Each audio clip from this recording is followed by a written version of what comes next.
souhaite une très très belle journée. Je suis contente de me retrouver avec vous ce matin encore pour pouvoir partager un petit bout de l'évangile.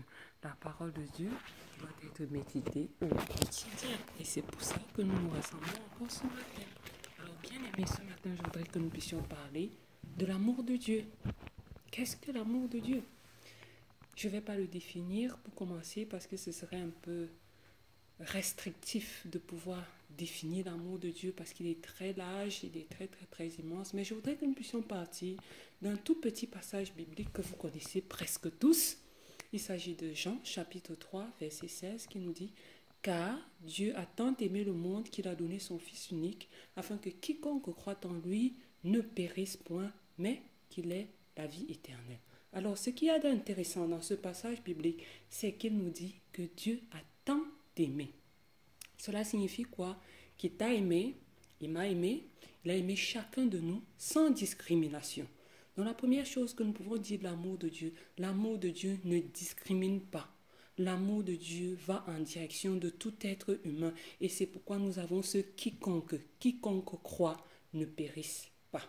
Mais maintenant, l'amour de Dieu est attrapé par une autre chose, il est interpellé par une autre chose, si on peut dire, c'est la foi de chacun, c'est la croyance de chacun.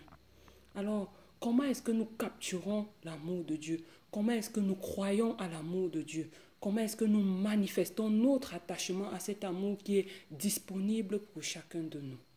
La Bible nous dit encore quelque part que les démons croient aussi que Dieu existe et qu'ils en tremblent, ce qui signifie que quelqu'un peut croire que Dieu existe, trembler même, mais ne pas accomplir les actes que Dieu veut. Car nous savons que le diable et les démons sont dans la désobéissance depuis très très très longtemps. Alors nous, en tant qu'enfants de Dieu, nous qui disons aimer Dieu, est-ce que nous aimons à la façon de ceux-là qui sont dans la désobéissance, qui tremblent quand ils voient Jésus arriver, qui tremblent quand ils voient la puissance de Dieu arriver, mais qui n'obéissent pas? C'est là toute la question. Or, l'amour de Dieu veut quoi? Il veut que nous soyons sauvés. L'amour de Dieu veut que toi, tu sois sauvé. L'amour de Dieu voudrait que moi, je sois sauvé et que je puisse échapper à la perdition éternelle. Comment faire maintenant? J'ai en face un Dieu qui m'aime et qui voudrait que j'échappe à la perdition éternelle en croyant en lui. Comment est-ce que je vais croire en lui? Comment est-ce que je vais démontrer que moi aussi j'ai de l'amour pour lui? Pas ma croyance, mais alors une croyance qui surpasse celle des démons. Une croyance qui va au-delà du simple fait de dire « Seigneur, je t'aime, je te chante de belles louanges, je vais à l'église dimanche ». Une croyance qui va nous pousser jusque dans les seuils de la pratique de la parole de Dieu, de l'obéissance à la parole de Dieu. Le Seigneur voudrait nous sauver. Il ne veut pas que nous périssions. Il nous montre son amour et il nous demande de capter cet amour avec l'obéissance. Alors, bien-aimé, est-ce que tu m'as bien écouté ce matin? Et si tu l'as bien fait, je voudrais que nous puissions prier ensemble ce matin par rapport à l'amour que Dieu nous manifeste. Il nous a manifesté l'amour à la croix. Et je voudrais que tu puisses dire ce mot de prière avec moi. Si tu es d'accord, alors nous allons prier ensemble. Seigneur Jésus, je te remercie d'avoir donné ta vie à la croix pour moi.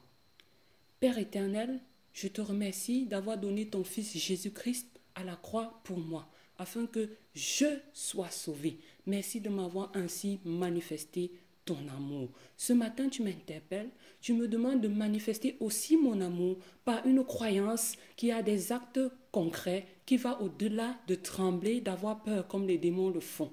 Alors Seigneur, je m'engage à vivre une vie d'obéissance à tes commandements, une vie d'obéissance à ta parole, à transcender ma foi en vivant de manière à glorifier ton nom. Saint-Esprit, plus tu me remplir de toi et me donner cette capacité pour que je sois agréable à Dieu par ma manière d'aimer, par ma manière de croire. Que ton nom soit glorifié, Seigneur Jésus, pour tout ce que tu fais pour nous. Amen.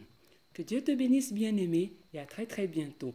J'attends aussi vos questions, vos problèmes, inbox bien sûr. Je suis disposée à y répondre, du moins autant que Dieu me donnera l'inspiration.